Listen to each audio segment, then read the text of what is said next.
Greetings, everyone. A mother who's a holder of the Zimbabwe exemption permit took the Department of Health in Northwest to court over what she claimed to be negligence when she gave birth to her child around 2013. The child was born with cerebral palsy because of negligence.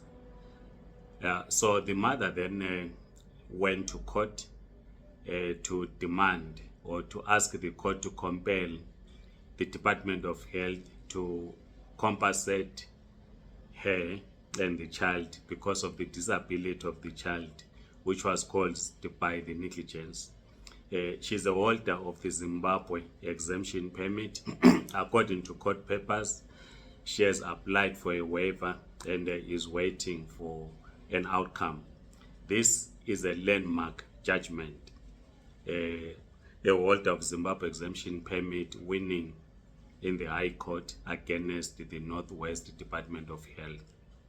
The court ordered the Department of Health to pay about 17 million rands, 17 million rands, which will be administered in a trust. Will not go through the judgment here other than to say that this indeed is a landmark case, and we hope that this is a lesson to professional medical staff that they should not neglect the clients, whether these are holders of Zimbabwe exemption permits, whether these are South African nationals. They took an oath that they are to save life. So if you took an oath as a medical officer that you will save life, you need to do so.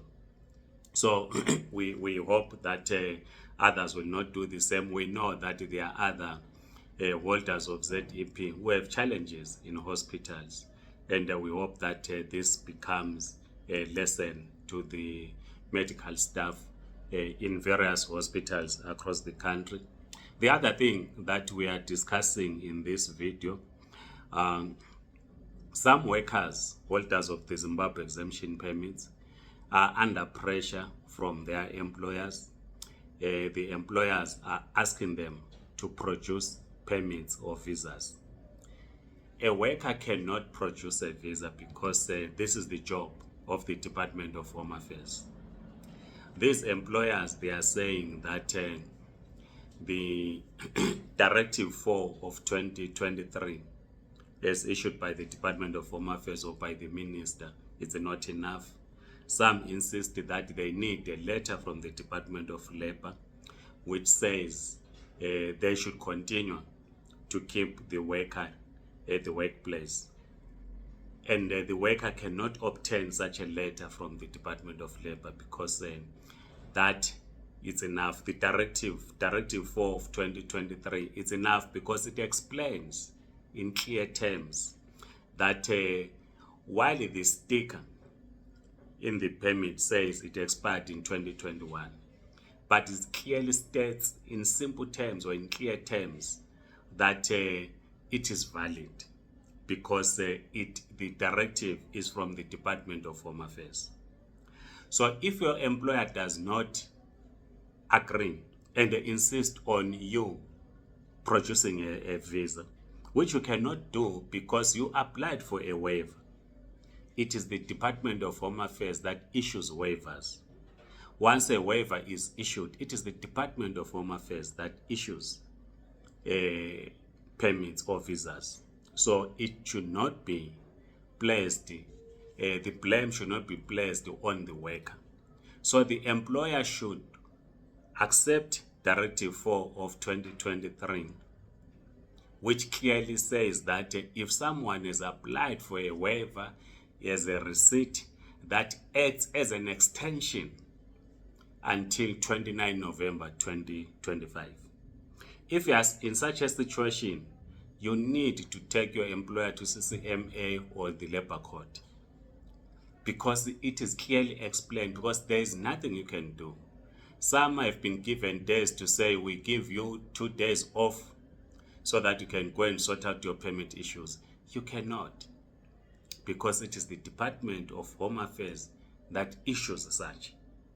And the Department of Labor will not give you a letter written in your name to your employer to say, as the Department of Labor, we are saying it is not illegal to keep this person as your employee pending the permit application. You will not get such a letter. This is why that we always say that migrant workers must join trade unions. And in the most of cases, when everything is okay at work, you think that your employer loves you. It's important that when you are at work, you join a trade union. Because your employer does not love you, they want to exploit you. So now they want to hide behind a finger to say, you have not produced a permit, your permit expired, go and get a letter from the Department of Labor. If you don't bring that letter which states that we should keep you, will not allow you into company premises, you then realize that they never loved you in the first place. You must join, and this is important. Every worker must join a trade union. It is during this time that a trade union will then fight for you, because it's written in black and white that ZEP, if someone has a hold of a ZEP, applied for a waiver, it expires on 29 November 2025. If you decide not to apply for a waiver and decide not to apply for an exemption, it's clear it expires in November 2024. It's clear, black and white. So your employer should not stop you from coming to work and hoping that you are going to get a letter from the Department of Labor. You are not going to get the letter. So you need to take your employer to the labor court.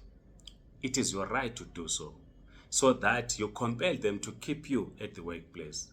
If you are in such a situation, please write in the comment section, like this video, circulate, subscribe to this YouTube channel. If you are on TikTok, please do follow us. We apologize, we have not been generating videos. I know we've got so many questions that you have been asking us. We will respond. It has been a busy time for us. Otherwise, keep well. Goodbye.